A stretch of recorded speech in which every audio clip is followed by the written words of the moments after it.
नमस्कार, मैं हूं आपके साथ पूर्वी राय और आप देख रहे हैं महाकाल एक्सप्रेस। उज्जैन बिहार सरकार की खेल एवं सूचना प्रौद्योगिकी मंत्री श्रेयसी सिंह शुक्रवार तड़के धार्मिक प्रवास पर उज्जैन पहुंची। उन्होंने ज्योतिर्लिंग श्री महाकालेश्वर मंदिर में विश्व प्रसिद्ध भस्म आरती में सम्मिलित होकर भगवान महाकालेश्वर के दर्शन किए और आशीर्वाद प्राप्त किया। भस्म आरती के दौरान मंत्री श्रेयसी सिंह नंदी जी के समीप बैठकर भक्ति भाव में लीन नजर आई। आरती और दर्शन के उपरांत उन्होंने मंदिर परिसर में कुछ समय व्यतीत किया और श्रद्धापूर्वक पूजन अर्चन किया। दर्शन के पश्चात महाकालेश्वर मंदिर प्रबंध समिति के सहायक प्रशासक आशीष फलवाड़िया ने मंत्री श्रेयसी सिंह का स्मृति चिन्ह भेंट कर सम्मान एवं अभिनंदन किया। इस अवसर पर मंत्री ने महाकालेश्वर मंदिर की व्यवस्थाओं की सराहना करते हुए कहा कि यहाँ की आध्यात्मिक अनुभूति अद्भुत और अविस्मरणीय है। महाकाल के दर्शन के बाद मंत्री श्रेयसी सिंह ने उज्जैन प्रवास को अपने लिए सौभाग्यपूर्ण बताते हुए प्रदेशवासियों की सुख समृद्धि की कामना की। प्रणाम साथियों, मैं श्रेयसी सिंह बिहार सरकार में वर्तमान सूचना प्राविधिकी और साथ ही साथ खेल मंत्री आज महाकाल के दर्शन के लिए मध्य प्रदेश की इस पावन भूमि पर मैं पधारी हूँ। यहाँ पे सभी श्रद्धालुओं के लिए मंदिर परिसर में की गई सभी जो व्यवस्थाएं हैं, जो साफ सफाई है, वो निश्चित रूप से मुझे लगता है कि महादेव के पास आने में हमें जितनी भी सुविधा होती है उसमें हमारी सहायता करती है।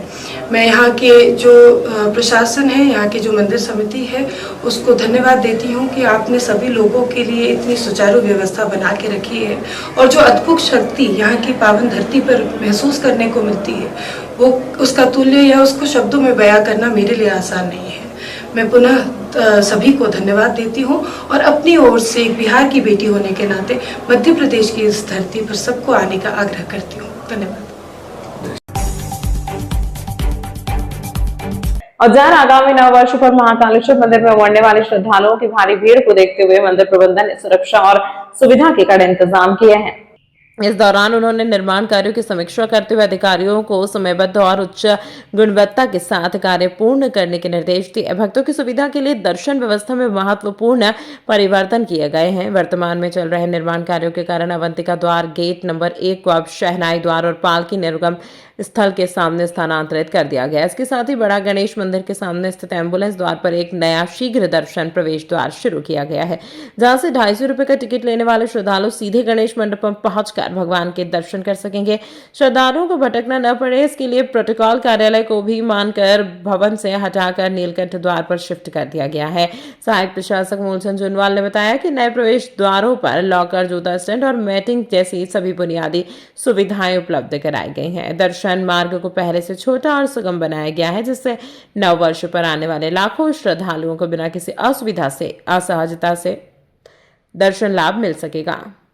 बदलाव किया गया है क्योंकि गेट नंबर 1 के समीप निर्माण कार्य चल रहा है और यात्रियों को किसी प्रकार की असुविधा नहीं हो, इसके लिए शहनाई द्वार, जो पूर्व शहनाई द्वार है, शहनाई द्वार के जो टनल छत है उसके ऊपर एक नया नवीन गेट तैयार किया गया है, जिससे यात्रियों को अच्छे से सुगम दर्शन हो रहे हैं। और सब दर्शन के साथ ही उसमें उज्जैन के जो यात्री है अवंतिका द्वार वाले, वो भी उससे प्रवेश कर रहे हैं और साथ ही शीघ्र दर्शन वाले जो 250 के टिकट लेते हैं वो भी उसी द्वार से प्रवेश कर रहे हैं। जी, जो पूर्व द्वार निर्धारित द्वार है उस पर तो यात्री प्रवेश कर ही रहे हैं, साथ ही एक और द्वार बड़ा गणेश के समीप जो मतलब तैयार किया गया है, जिससे यात्री आज शीघ्र दर्शन का प्रवेश कर रहे हैं। वो बड़ा गणेश से होते हुए टनल जो है एग्जिट टनल, उससे सीधे अंदर भगवान के दर्शन कर रहे हैं। नई जगह जी, आप देख रहे हैं प्रोटोकॉल कार्यालय जो कि माधव से उसमें था, मानसरोवर बिल्डिंग में था, उसको भी यहाँ पर नीलकंठ पे शिफ्ट किया गया है ताकि यात्री को यहीं से सुविधा युक्त टिकट मिल जाए और ई कार्ड मिल जाए। कोहरे की चादर में लिपटा उज्जैन, रामघाट पर शिप्रा स्नान के दौरान दिखा अद्भुत नजारा। सीजन की सबसे ठंडी रात, 7.2 डिग्री तक गिरा पारा। बर्फीली हवाओं ने बढ़ाई ठिठुरन। पहाड़ों पर बर्फबारी का असर, उज्जैन में लगातार गिरते तापमान से जनजीवन प्रभावित। ठंड से बचने की जद्दोजहद, अलाव और गर्म कपड़ों के सहारे रात काट रहे लोग। दिन और रात के तापमान में बड़ा अंतर, सर्द हवाओं के बीच धूप ने दी थोड़ी राहत। जिवाजी वेधशाला की चेतावनी, आने वाले दिनों में और भी ज्यादा सताएगी सर्दी। बर्फीली हवाओं का सितम, 3 दिनों में दिन का तापमान 4 डिग्री चढ़ा, फिर भी रातें हुई सर्द। शहर में कानून व्यवस्था को बनाए रखने के लिए पुलिस गुंडे बदमाशों पर नकेल कस रही है। पुलिस दिसंबर महीने में 19 बदमाशों को जिला बदर कर चुकी है। वहीं इनमें से 8 बदमाशों को आज जिले की सीमा से बाहर ले जाकर छोड़ा गया। शहर में शांति और कानून व्यवस्था बनाए रखने के लिए पुलिस द्वारा बदमाशों पर शिकंजा कसा जा रहा है। वहीं लगातार बदमाशों को शहर से तटी पार भी किया जा रहा है। बता दें कि इस महीने में ही पुलिस 19 बदमाशों के खिलाफ जिला बदर की कार्यवाही कर चुकी है, जिनमें से 8 बदमाशों को आज माधवनगर थाने पर बुलाकर नोटिस तामील कराए गए और बाद में सभी को पुलिस वाहन में बैठाकर जिले की सीमा से बाहर ले जाकर छोड़ा गया। इंजीनियरिंग कॉलेज रिंग रोड परिसर पर होने जा रहे 1,51,000 हनुमान चालीसा पाठ के साथ राम धुन का किया जाएगा आयोजन। 20 दिसंबर शनिवार को धीरेन्द्र कृष्ण शास्त्री के सानिध्य में आयोजन। प्रदेश के मुखिया डॉक्टर मोहन यादव भी होंगे सम्मिलित, जिसमें आकर्षण का केंद्र पूरे भारतवर्ष के राज्यों के अलग अलग परिधानों में सभी कार्यकर्ता आने वाले अतिथियों एवं शहरवासियों का स्वागत सम्मान करेंगे। इस अवसर पर कार्यक्रम की जानकारी देते हुए आयोजन समिति की कोषाध्यक्ष दुर्गेश नंदिनी शर्मा, पुणे से पथरी भावना जोशी व डॉक्टर योगिता मेनन इंदौर ने बताया कि हमारे द्वारा इस कार्यक्रम के माध्यम से सनातन धर्म के लोगों को एकत्रित करने का कार्य किया जा रहा है, जिसमें हमारे द्वारा पूरे राष्ट्रीय के परिधानों को दर्शाने का प्रयास किया है। हमारी महिलाएं सभी जाति, धर्म एवं सभी राज्यों की वेशभूषा में यहां पर एकत्रित होंगी। कार्यक्रम की शुरुआत में 51 बटी को द्वारा पुणे से पधारी भावना जोशी के द्वारा तैयार की गई राम धुन से होगा।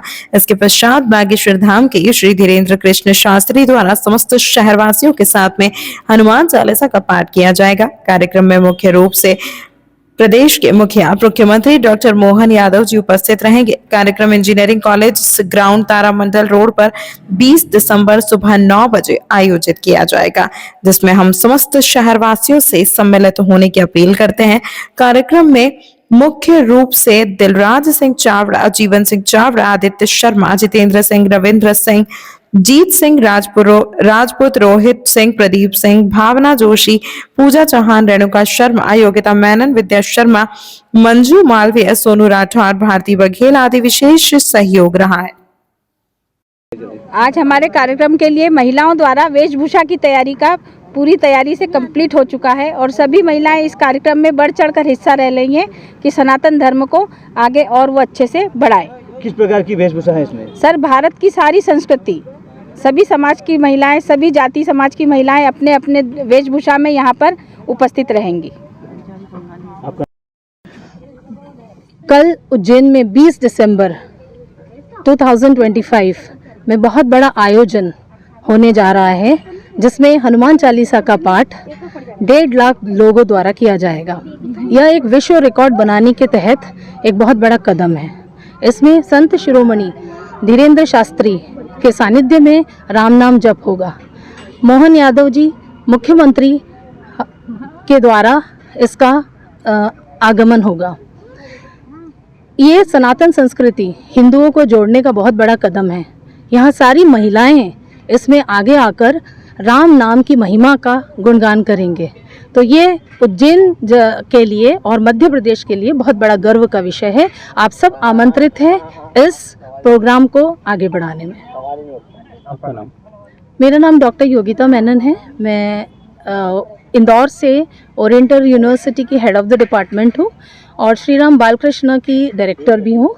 और एक महिला के नाते मैं सारी महिलाओं को बोलूँगी कि इस प्रोग्राम में आके राष्ट्र का मान बढ़ाएं। जय। जी बताइए। मैं इस आयोजन में राम धुन की प्रस्तुति करूँगी। श्री रामचंद्र जी की आराधना में मेरी चैंटिंग रहेगी यहाँ पे 1 मिनट 8 सेकंड की, जिसमें 51 बच्चे राम का पूरी वेशभूषा पहन के और राम नाम का वो पूरा वहाँ पे प्रस्तुति देंगे। आपका नाम?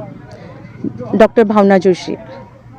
तमाम महत्वपूर्ण खबरों के लिए देखते रहिए महाकाल एक्सप्रेस।